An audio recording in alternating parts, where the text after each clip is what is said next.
আসসালামু আলাইকুম, welcome back to my channel. আশা করছি আপনারা সকলে খুব ভালো আছেন। সবাইকে ঈদের শুভেচ্ছা দিয়ে শুরু করছি আমি আমার আজকের ভিডিও। দেখতে দেখতে একটা মাস সিয়াম সাধনার চলে গেল, আর আসছে ঈদ উল ফিতর। আর এই ঈদ উল ফিতরে সবসময় আমরা ঈদের দিনে চেষ্টা করি গরুর মাংসের স্পেশাল কিছু তৈরি করার জন্য। আর সেই স্পেশালে যদি থাকে এরকম মজার একটা রেসিপি মেহমানদের একটু চমকে দিতে, তাহলে কিন্তু মন্দ হয় না, অবশ্যই বেটার হয়। তাই চলুন দেখিয়ে দিচ্ছি কিভাবে তৈরি করলাম আমার আজকের এই গরুর মাংসের রেসিপি। আমার মনে হয় সকলের কাছে ভালো লাগবে, বাসা অন্তত একবার ট্রাই করবেন। আমি এখানে 1 কেজি পরিমাণে গরুর মাংস নিয়েছি, সলিড মাংস নিয়েছি, হাড় একেবারে কম, চর্বিও কম, তা আপনারা দেখেই বুঝতে পারছেন। দিয়ে দিলাম প্রায় হাফ কাপ পরিমাণে পেঁয়াজ বাটা, আর দিয়ে দিচ্ছি আদা রসুন বাটা প্রায় 1.5 টেবিল চামচ পরিমাণে। দিয়ে দিচ্ছি টক দই। টক দই আমি দুইবারে নেব, আমি 1/4 কাপ করে নিয়েছি, আপনারা মানে টোটাল হাফ কাপ নিয়ে নেবেন টক দইয়ের পরিমাণ। আমি টক দইটা ফেটিয়ে নিয়েছি। দিয়ে দিচ্ছি কাবাব চিনি। কাবাব চিনি এখানে আমি ব্যবহার করেছি 6-7টি। দিয়ে দিচ্ছি জয়ত্রী। জয়ত্রী নিয়েছি আমি 2 চির, আপনারা দেখেই বুঝে নিচ্ছেন কেমন ছোট ছোট।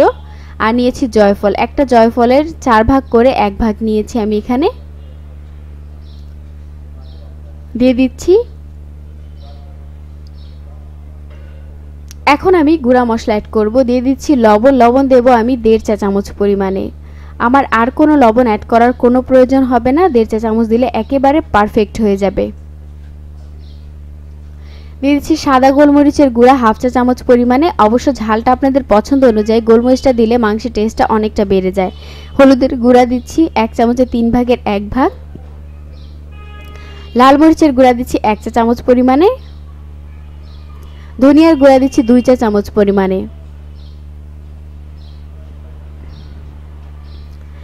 জিরার গুঁড়া দিচ্ছি 1 চা চামচ পরিমাণে, এবং গরম মশলার গুঁড়া দিচ্ছি 1/2 চা চামচ পরিমাণে। আমি গোটা গরম মশলা পরে অ্যাড করব, এখন আমি গুঁড়া মশলাটাই অ্যাড করছি। দিয়ে আমি সবগুলো মশলা দিয়ে খুব ভালোভাবে মাখিয়ে দিচ্ছি, খুব ভালোভাবে মাখিয়ে নিচ্ছি। আর হাত দিয়ে অবশ্যই কাজটা করতে হবে।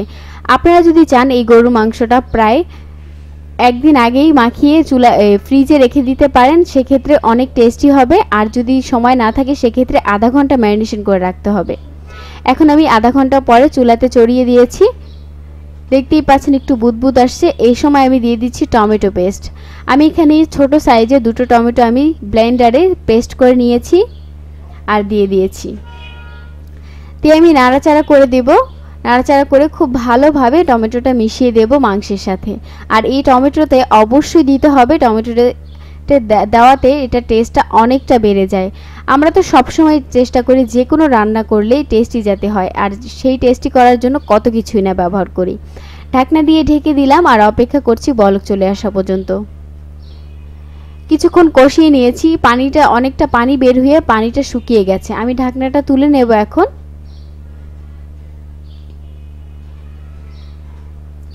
ঢাকনাটা তুলে নিচ্ছি, আপনারা দেখতেই পাচ্ছেন পানি বের হয়ে অনেকটা পানি শুকিয়ে গেছে। এখন আমি নাড়াচাড়া করে দিচ্ছি। আরেকটা কথা, আমি তেলটা পরে অ্যাড করছি, যখন মশলাটা এভাবে কষিয়ে যাবে তারপরে। এই রান্নাটার কিছু প্রসেস আছে, সেই প্রসেসগুলো আপনাদের অবশ্যই ফলো করতে হবে।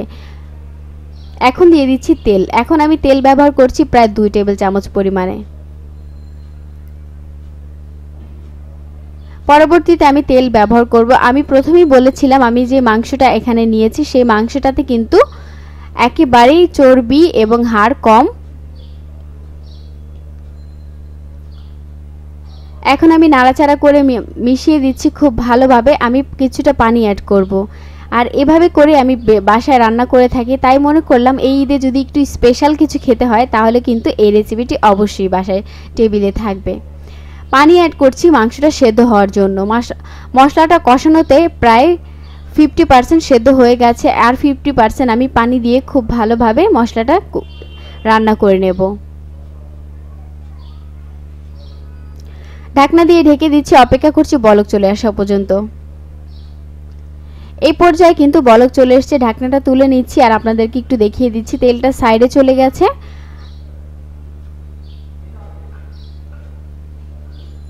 আমি নাড়াচাড়া করে দিচ্ছি। আমি মাংসটা এবং ঝোলটা অনেকটা শুকিয়ে নেব, কারণ আমি এখানে ভুনা মাংস রান্না করছি। তার জন্য তো এরকম ঝোল থাকলে খেতে ভালো লাগবে না। আবার আমি ঢাকনা দিয়ে ঢেকে দিচ্ছি আর অপেক্ষা করছি একেবারে মাংসের ঝোলটা শুকিয়ে যাওয়া পর্যন্ত। এই পর্যায়ে দেখতেই পাচ্ছেন অনেকটা শুকিয়ে গেছে। এখন আমি কিছুক্ষণ নাড়াচাড়া করে বাগার দেব। আর অবশ্যই বাগার যদি আপনারা দেন তাহলে বুঝতে পারবেন যে কোনো মাংস রান্না করলে, আপনারা গরুর মাংস বা মুরগির মাংস যে কোনো রান্নাই করেন না কেন, বাগার যদি দেন এভাবে তাহলে টেস্টটা অনেক বেড়ে যায়। আমি এখানে নিয়ে নিচ্ছি প্রায় 3 থেকে 4 টেবিল চামচ পরিমাণে সয়াবিন তেল, আর দিয়ে দিচ্ছি পেঁয়াজ 1 কাপ পরিমাণে। পেঁয়াজের পরিমাণটা অবশ্যই বেশি দিতে হবে। পেঁয়াজটা দিয়ে আমি হাত দিয়ে খুব ভালোভাবে ভেঙে নিয়েছি। দিয়ে দিচ্ছি 2টো দারুচিনি। আমি বলেছিলাম আমি পরে গোটা মশলা ব্যবহার করব। 2টো এলাচ এবং 2টো তেজপাতা দিয়ে আমি খুব ভালোভাবে পেঁয়াজের সাথে ভেজে নিচ্ছি। আর পেঁয়াজটা আমি ভাজবো একেবারে বেরেস্তা হওয়া পর্যন্ত।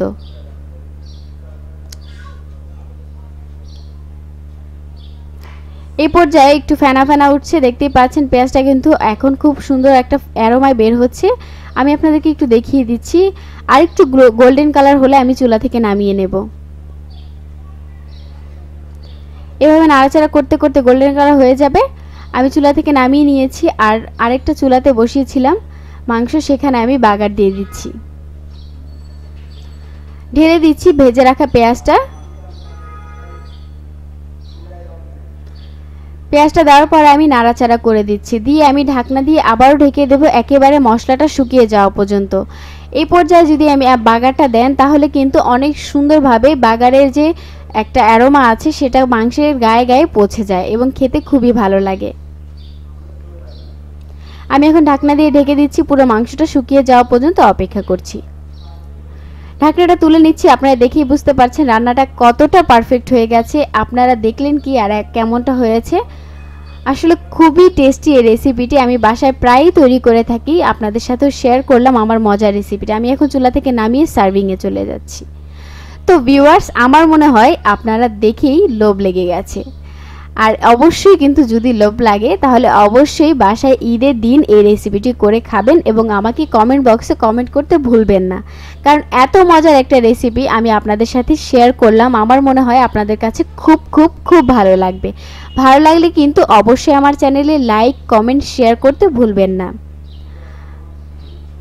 আরও নতুন নতুন ভিডিও পেতে আমার চ্যানেলটিতে অবশ্যই সাবস্ক্রাইব করে রাখুন আর পাশে থাকে বেল বাটনটি ক্লিক করুন, এতে করে আমার ভিডিওটি সবার আগে আপনার কাছে পৌঁছে যাবে। আমার মনে হয় এইটা আপনাদের সবারই খুব ভালো কাটবে। সবাই খুব সাবধানে বাড়িতে যাবেন এবং সাবধানে আল্লাহর রহমতে বাড়ি থেকে ফিরে আসবেন এবং আবারও এসে আমার ভিডিও দেখবেন। তো ভিউয়ার্স, আজকে এই পর্যন্ত। নেক্সটে আবারও আসবো নতুন কোনো ভিডিও নিয়ে। আল্লাহ হাফেজ।